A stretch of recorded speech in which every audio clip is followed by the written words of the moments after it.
අපි අද දියණියගේ ගවුමකට hand embroidery එකක් කරගන්න විදිය බලමු. අපිට මේ embroidery එක සඳහා ඕනි වෙනවා මේ වගේ DMC thread එකක්, ඒ වගේම tapestry ඉදි කටුවක්.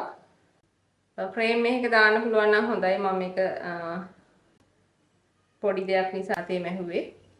මේ දියණියගේ ගවුමට උරහිස්ස කොටසේ තමයි අපි මේ පොඩි එම්බ්‍රොයිඩරි එක කරන්නේ. මෙතනදී ඔයා මේ ඩිසයින් එකක් ඔයාලට තියෙනවා නම් ඒ විදිහට පොඩි මාක් එකක් දා ගන්න ඕන. මම මේ මාක් කරලා තියෙන විදිහට ඒ ඩිසයින් එක මාක් කරගත්තට පස්සේ අපිට පුළුවන් ලේසියෙන් මහන්න.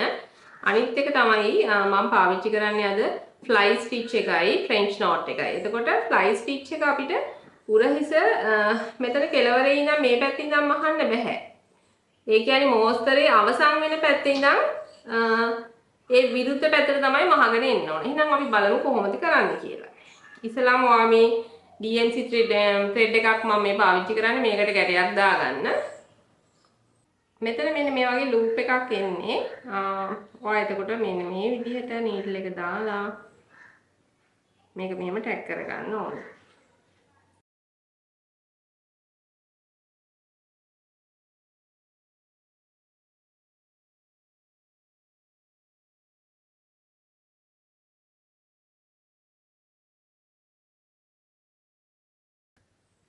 මම මෙතන පාවිච්චි කරන්නේ DMC thread එක. ඔයාට පුළුවන් කැරලි නූල් වලින් උනත් මේක කරන්න.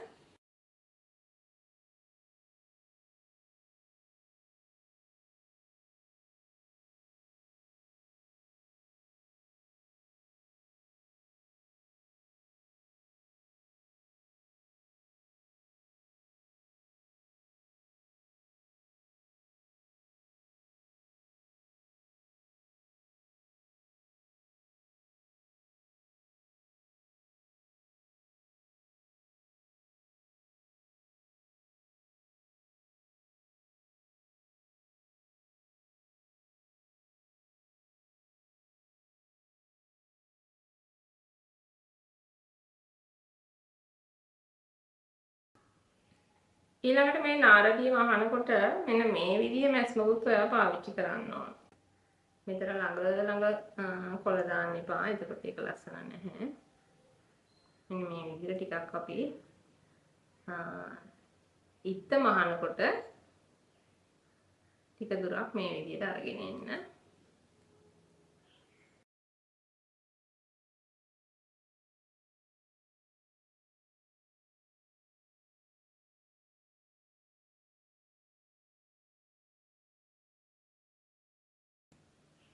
ඊට පස්සේ මෙහෙම අරගෙන ඇවිල්ලා දැන් ආයි fly stitch එකට යනකොට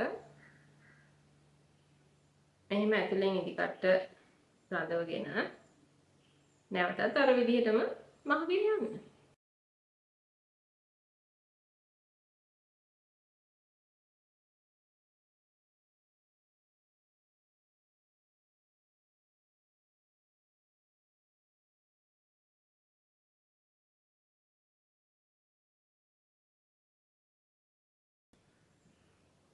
ඊළඟට අපි බලමු French knot එක දාන්නේ කොහොමද කියලා.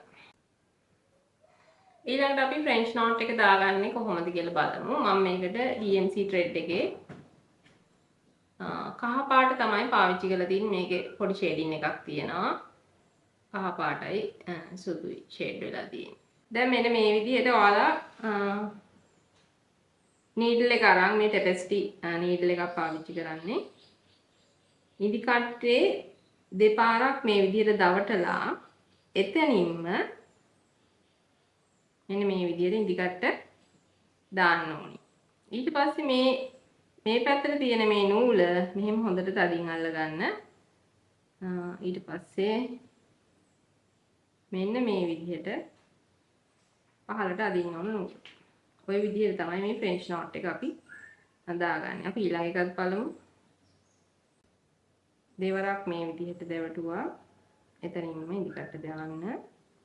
ඊට පස්සේ මෙන්න මේ විදිහට පහළට අදිනවා. එහෙමනම් ඔයාලා මේ ඉත්තට සියලුම මල් ටික මහ ගන්න.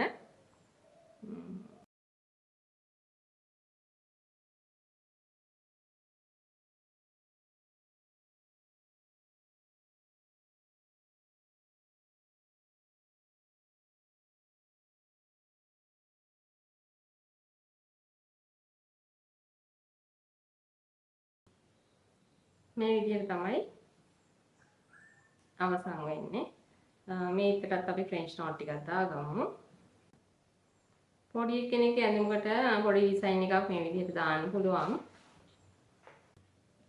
කන පිට පැත්තේ මෙන්න මේ විදිහට නූල අවසන් වෙනකොට ටැග් කරන්න. ඊට පස්සේ නූල මේ විදිහට කපලා දාන්න. මේ තියෙන්නේ අපි ෂෝල් එකට කරපු ඩිසයින් එක. පොඩි අයගේ මෙන්න මේ විදිහට ෂෝල්ඩර් එකට කරකට ඔයාලට මේ විදිහට එම්බ්‍රොයිඩරි කරගන්න පුළුවන්. මේ වගේ ඩිසයින්ස් ඔයගලන්ටත් මහන්න පුළුවන්. ඔයාලත් මේ පොඩි අයගේ ඇඳුම් වලට මේ වගේ ඩිසයින් එකක් මහන්න. ඒ වගේම ඔයාලගේ අදහස් මට කමෙන්ට් එකකින් දක්වන්න. නැවත තවත් අලුත් වීඩියෝ එකකින් හම්බ වෙනතුරු ඔයාලට සුබ දවසක්.